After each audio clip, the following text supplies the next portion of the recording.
నమస్తే రమగారు. నమస్తే చే రమగారు, మనము అమాయకపు అమ్మాయిలు, అమాయకపు అత్తలు, కోడళ్ళు, తర్వాత మగవారు ఇలాంటి స్టోరీస్ చెప్పుకుంటాం. కొంచెం నవ్వుగా కూడా ఉంటాయి అవి. అలాంటి కథ ఏదన్నా 1950s కథ ఒకటి చెప్దాం. ఆ. పొట్టిపంతులు గారి చిట్టెమ్మ. బాగుందండి. వినడానికి రైమింగ్గా ఉంది కదా. ఒక ఊళ్ళో ఒక పంతులు గారు ఒక ఆయన ఉండేవాడు. ఆయన భార్య పేరు చిట్టెమ్మ. ఈ పంతులు గారు కొంచెం పొట్టి, పాపం పొట్టిగా ఉండేవాడు, భార్య కంటే పొట్టి. ఆయన పక్కన మరీ పొడుగ్గా కనిపిస్తున్నాను, ఆవిడ వంగి వంగి నడిచేది, ఆవిడకి గూడునే పెట్టేవి కానీ ఆయన పొడుగ్గా కనపడేవాడు కాదు. ఆయన అసలు ఊళ్ళో అంతా పొట్టి పంతులు గారు అనేవారు. పంతులు గారు మంచివాడే. కాకపోతే ఈ చిట్టెమ్మ గారు ఒక రవ అమాయకురాలు. ఆవిడకి ఏమనిపించేది, అయ్యో మా ఆయన నాకంటే పొట్టిగా ఉన్నాడే, ఏదైనా పాతివ్రత్య మహిమతో ఈయన పొడుగ్గా చేస్తే బాగుండు అనిపించేది. వీళ్ళకి ఇంటికి దగ్గరలో ఎదురింట్లో కొంచెం పక్కగా ఇంట్లో ఐమూలగా ఉన్న ఇంట్లో ఒక దాసుగారు ఉండేవారు. దాసుగారు కథలు అవి చెప్పేవారు, పురాణ కాలక్షేపం చాలా బాగా చెప్పేవారు. ఆయన భార్యతో ఈవిడికి మంచి ఫ్రెండ్షిప్.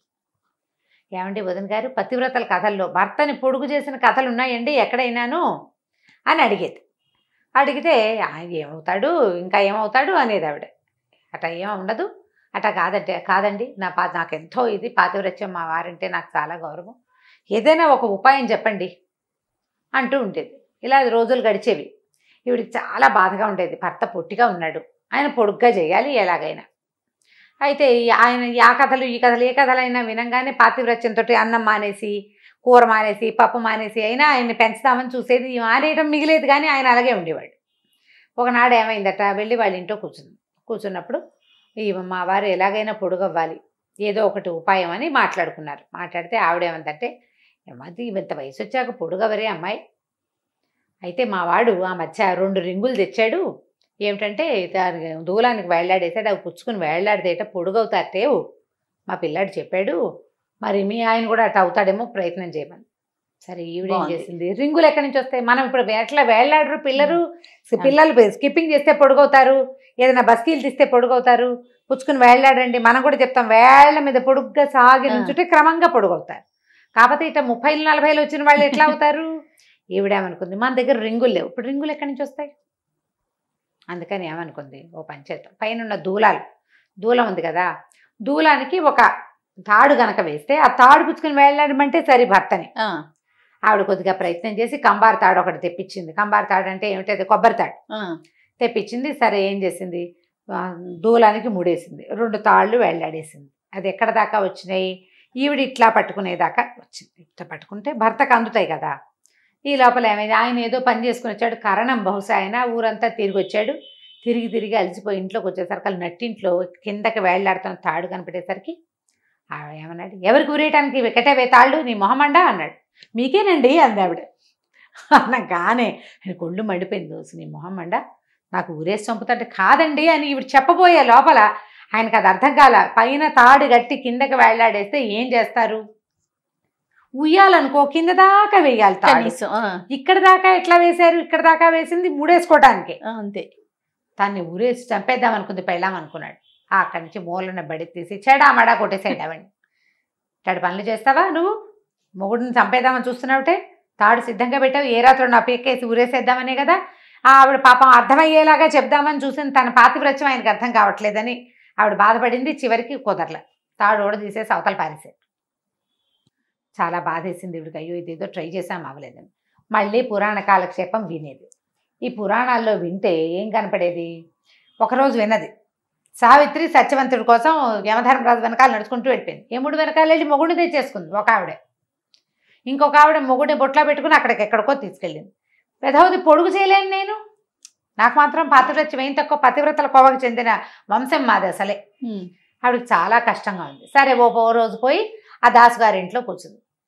ఆయన అడిగింది, కాదండి పతివ్రతల కథల్లో ఎక్కడైనా భర్తని పొడుగు చేసిన కథలు ఉన్నాయంటారా, అసలు పతివ్రతలు ఉన్నారా ఈ రోజులు, ఎందుకు లేరు, మా ఆవిడ లేదు అన్నాడు ఆయన. అని పక్కపక్క నవ్వుతూ ఏం చెప్పాడంటే, మా ఆవిడ నేను తిరిగి వస్తే కాళ్ళు పిసికేది, ఇది వరకు ఏమే కాళ్ళు పెట్టు నాకు కాళ్ళు నొప్పులు పుడుతున్నాయి అన్నాడు.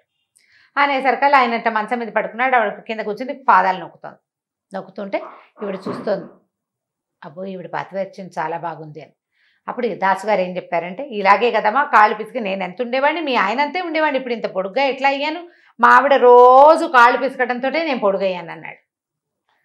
ఆవిడ ఆలోచించు, ఓ సింతేనా, కాళ్ళు పిసికితే పొడుగవుతారా అంటే అవుతారటండి అని అడిగింది. ఎందుకు అవరమ్మా, నేను అవ్వలేదు ఏమే అన్నాడు భార్యని.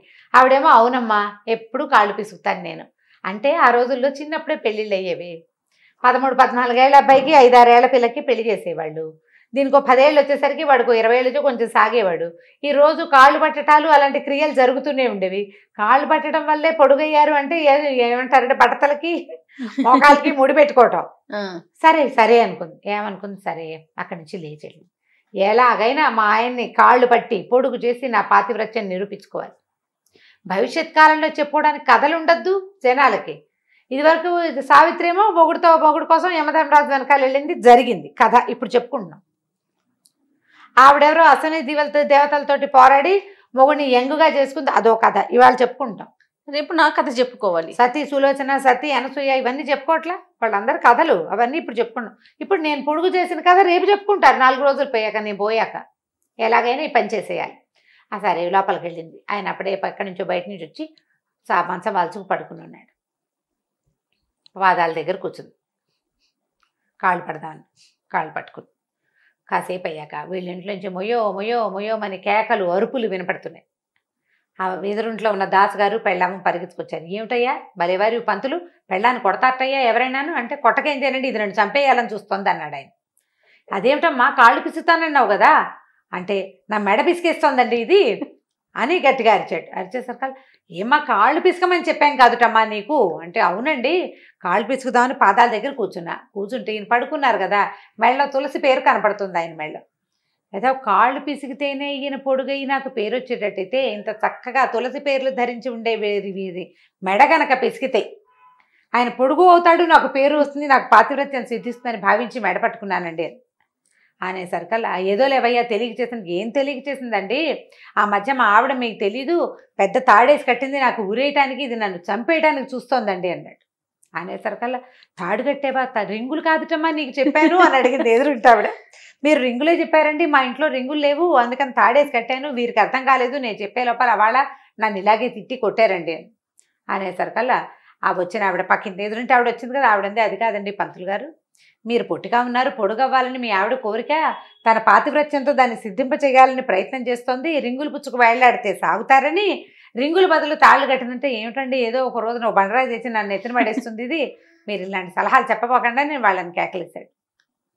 వాళ్ళు వెళ్ళిపోయాక పెళ్ళాన్ని తిట్టాడు అని, నీ బొంద నేను పొట్టిగా ఉంటే ఏమైందే నీకు అని. ఆవిడ ఏమనుకుందంటే, ఇదేమిటి ఏదో పాతివ్రత్యం చూపించి పొడుగు చేద్దామనుకుంటే ఇలా బాధపడతాడు, అందరూ పొట్టి పంతులు అంటున్నారు, ఆ పేరు పోతుంది కదా, ఈయన అసలు పేరు ఏదో సుబ్బయ్య గారు, ఏదో సుబ్బయ్య పంతులు గారు అంటారు, ఏమిటో అర్థం చేసుకోరు అనుకుందనమాట ఆవిడ. ఇక ఆవిడ ట్రై చేసినా ఈయన అయ్యేలాగా లేడు. ఇక లాభం లేదని ఈయన పొడుగు చేసే మార్గాన్ని వదిలిపెట్టేసి ఆవిడ పాతివ్రత్యాన్ని వేరే రకంగా ప్రూవ్ చేసే మార్గాలను వెతుక్కోవటం మొదలుపెట్టింది. చిట్టమ్మ గారి కథ మామూలుగా ఇలా ఉంటాయి. పాతివ్రత్యాన్ని నిరూపించుకోవాలి అలాంటి ధోరణులు ఇది వరకు ఉండేవి. ఇప్పుడు ఏం పాతివ్రత్యం గోవాలా మనకు లేదు కదా, ఇది సరదాగా చెప్పుకోవడానికి.